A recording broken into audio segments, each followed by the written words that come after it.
Hi guys, just remember this was at the request of one of you, one of the guys. Just remember to like, comment, and subscribe. That's just a joke. You don't really need to do that, but obviously I gotta say that. All right, so we're gonna talk about section 9.5, inscribed angles, and an inscribed angle is an angle whose vertex lies on a circle and whose sides contain chords of the circles or made up of. So in this case, angle ABC, B is the vertex of this angle, AB is a chord, BC is also a chord, and those are the sides, right? Those are the sides of angles. So angle ABC is an inscribed angle, okay?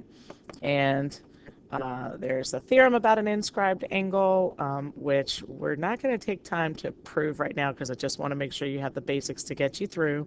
But if you would like, we can discuss that if you bring that up in class. Happy to discuss that with you. So the primary theorem about an inscribed angle is that an inscribed angle is half the measure of its intercepted arc. Okay, the measure of an inscribed angle is half the measure of its intercepted arc. Looks something like this. Take this away. The measure of an inscribed angle is equal to half the measure of its intercepted arc. So the way that we would discuss that a little bit in this diagram is like so. We're going to trace angle ABC. We notice that it's an inscribed angle because B is on the vertex. We want to identify the arc that gets cut by that angle, and that's arc AC right here. So the measure of angle ABC is equal to 1/2 the measure of arc AC. If you would prefer to write it as the measure of arc AC divided by 2, that's the same thing. It really makes no difference to me which way you write it. So they are equivalent expressions and you can write it either way. So let's talk about how we apply that theorem. We're going to find the value of A and the value of B in this diagram. It looks pretty complicated, like there's a lot of information. So since there's so much information, what I would strongly recommend that you do is just take apart the information that you need, like this. If we're going to find the value of A first, and A is the same as this measure of arc PT, that's our question mark right there, you notice that it's an arc. Let's see if we can find an inscribed angle that intercepts it, right? So I'm looking for an angle that has P as an endpoint and T as an endpoint, and that would be this angle right here. So I pulled it apart and drew just what we needed, okay? And I'm going to take this away so that you can just see exactly what we need. And I always recommend that you do that. Remember, just take the picture apart a little bit. Only draw what you need to find something that you're looking for, okay? So the measure of angle A, the measure of arc that is represented by letter A is right here. That's what we're looking for.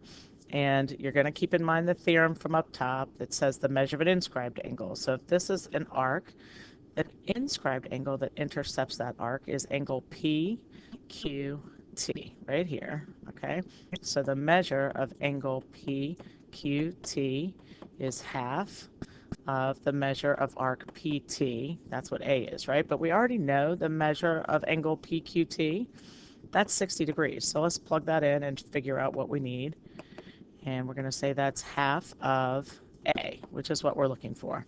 So you know you're just solving for A. You're just going to multiply both sides by 2.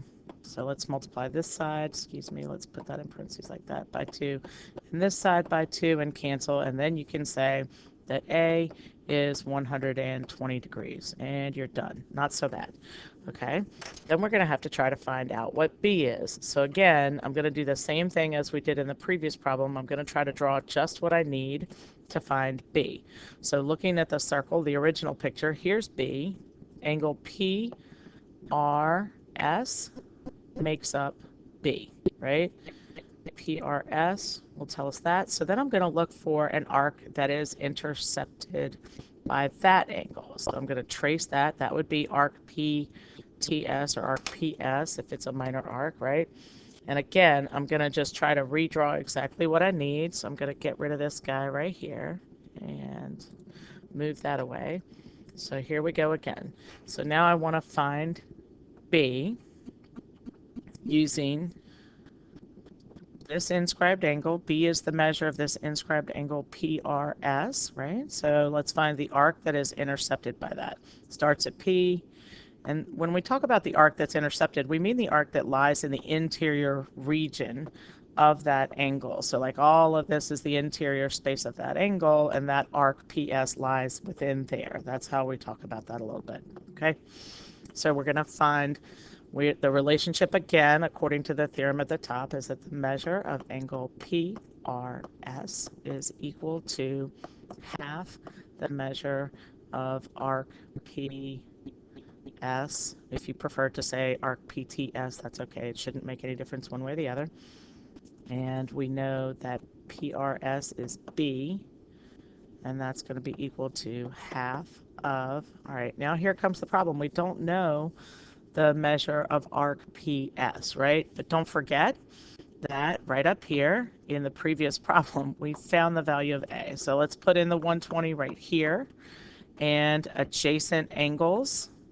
You treat adjacent arcs. You treat adjacent arcs just like you treat adjacent angles or adjacent segments. You know that if you talk about adjacent angles, then the sum of their measures. If you talk about angle addition postulate, same thing applies for arcs. You can have arc addition postulate. The sum of adjacent arcs would be equal to the whole thing. So this whole entire arc measures 120 plus 30, which is going to be 150 degrees, right? So we're going to put the 150 degrees right here. And then we can say that B is 150 divided by 2, so B is 75. Got it? And that's that. There's a couple of other theorems related to inscribed angles that we're going to talk about next that are useful and important for some of the assignments you're going to have to do. So if you have two inscribed angles that intercept the same arc, they are congruent. So I'm going to use this diagram at right as an example, okay?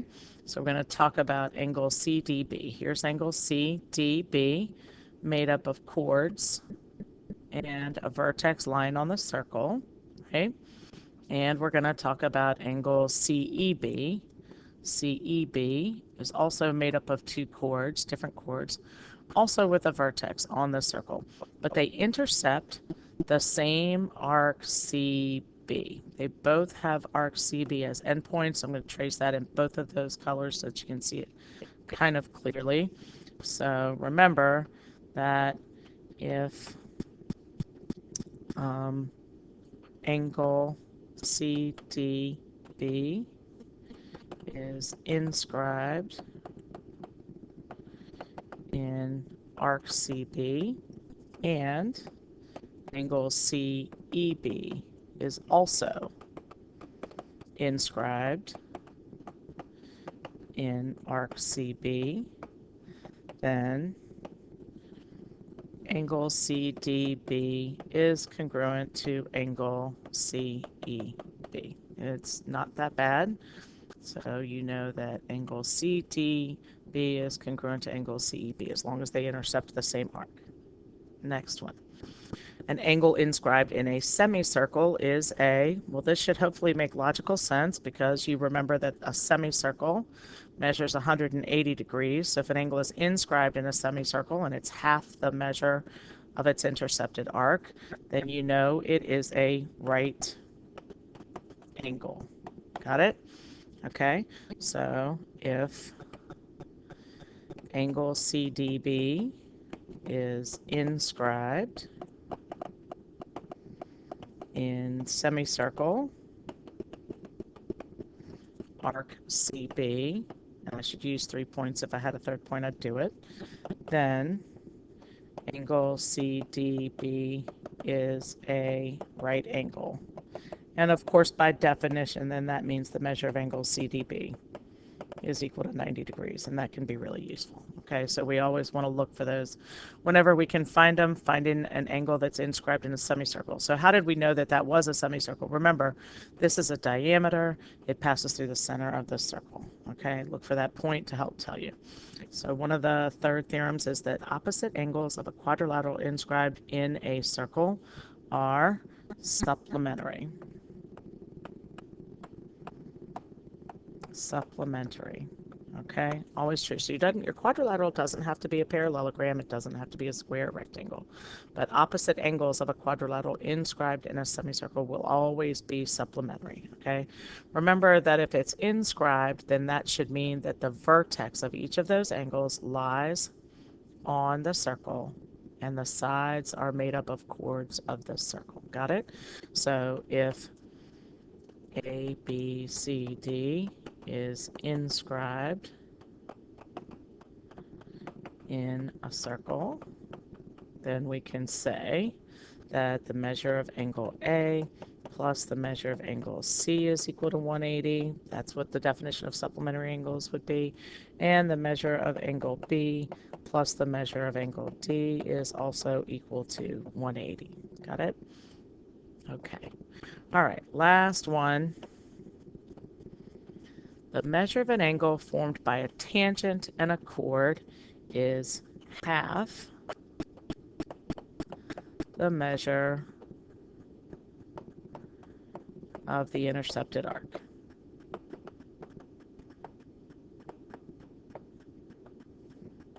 And you really do want to keep in mind that when we talk about an angle formed by a tangent and a chord, you're going to treat it just the way you treat an inscribed angle, but you just have to remember that one of the sides that makes up your angle is not a chord. That's what makes it unique, but it's still half the measure.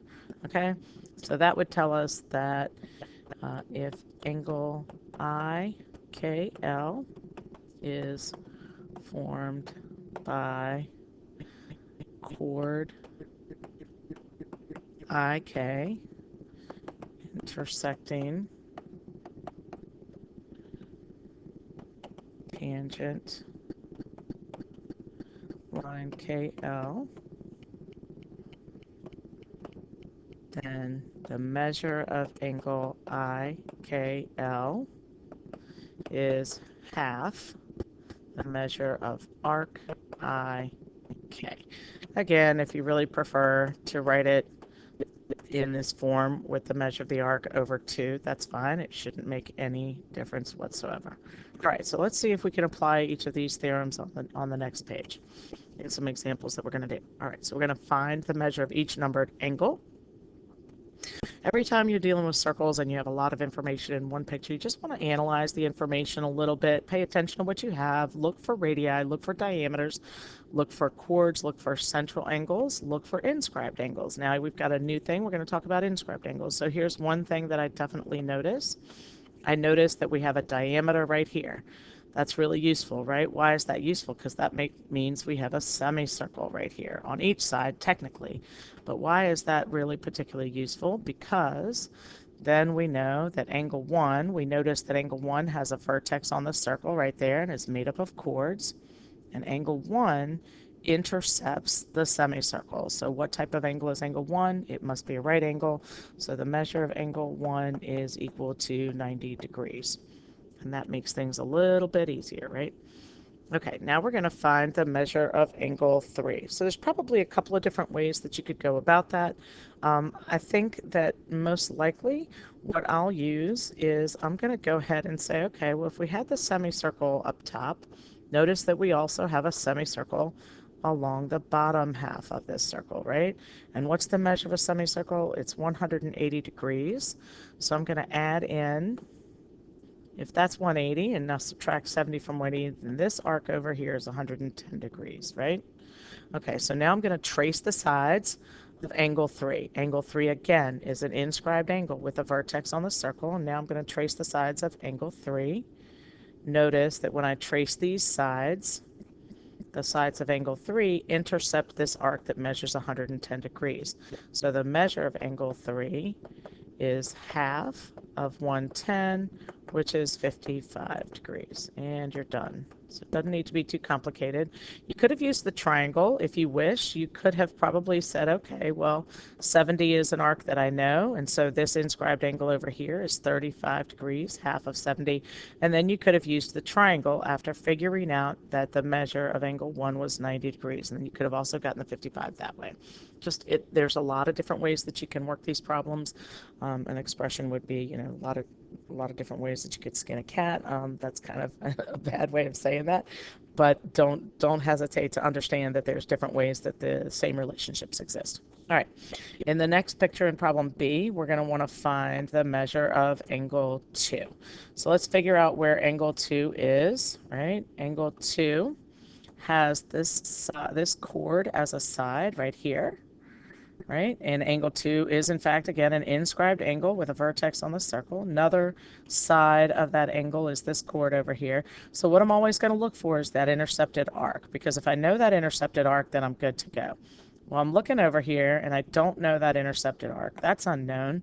I'm sure you could probably find it, but notice that do you have another angle that is also inscribed in the same arc, right? So here's another angle that cuts off the same exact arc. So if you go back and look at the previous page of notes, remember that in that same exact arc, if you have two angles that intercept the same arc, what's true about the two angles that intercept the same arc? They must be congruent, right? So the measure of angle 2 is equal to 38 degrees, and you don't have to work too hard for that one, but you do have to remember the theorem. If two angles are inscribed in the same arc, then they are congruent, right? You gotta have to remember those theorems. It's a lot to remember, there's no doubt about it. All right, so let's move on to the next one. Okay, so in the diagram below, ray KJ is tangent to the circle at point J. We want to find the values of x and y.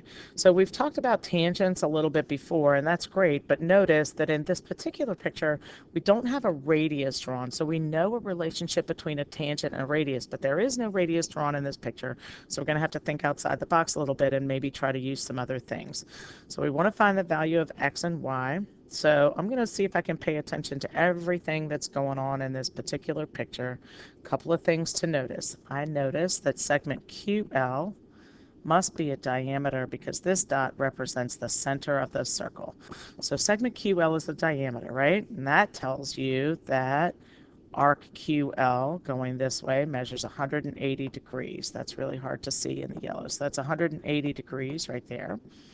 And do we have an angle that's inscribed in that semicircle? Let's find out. With an endpoint Q and a vertex on the circle at point J, and another side as a chord at endpoint L. There we go. So angle QJL must be what type of angle? All right, the measure of angle QJL has to equal 90 because an angle inscribed in a semicircle is a right angle. So why is that useful, right? Because you also notice that you have a triangle, and you've studied triangles for a long time now, and you remember that the sum of the measures of the angles in a triangle is 180. So you know that the two acute angles, angle Q and angle Y, have to be complementary. So we can say, if you want to use triangle angle sum, then you can add up all the angles, and if you want, you can say 35 plus 90 plus y equals 180, but it's also just as short to say that 35 plus y has to be equal to 90, right? The two acute angles in a triangle, in a right triangle, have to be complementary. So y is equal to 55 degrees, and you're done. Okay, now let's talk about finding the value of x. So here's x over here. We notice that x is this angle. An angle can't stop at the curve of a circle. So x is being formed by JL and JK. So be very careful about making sure that your angle doesn't stop at the circle. All right, and what we notice is it's formed by a chord and a tangent. So the measure, I'm going to extend this a little bit. Go down a little bit. So the measure of, I'm going to angle LJK has to be half the measure of arc LJ. Like the very last theorem on the previous page, the measure of an angle formed by a tangent and a chord is half the measure of its intercepted arc. So we know then that x is equal to half, but I don't know the measure of this arc, right? Half the measure of arc LJ, which we don't know. All right, well then let's figure that out. Can we find another angle that's inscribed in arc LJ? This is again why it's either good to have colored pencils or pens, or if you can, to redraw things over and over and over again. Here's an angle that also is intercepting arc JL, right? And that angle is angle JQL, so that's 35 degrees. So the measure of angle JQL is equal to half the measure of arc LJ, but we know this is 35 degrees, right? So the measure of arc LJ divided by 2, which means that if you multiply both sides by 2, obviously, then the measure of arc LJ must be 70. And then we're just going to use that in this other problem to find the value of x. So x is equal to half of 70, and x is then 35. And you're done. That's it. Should be hopefully enough to get you through your assignments for now.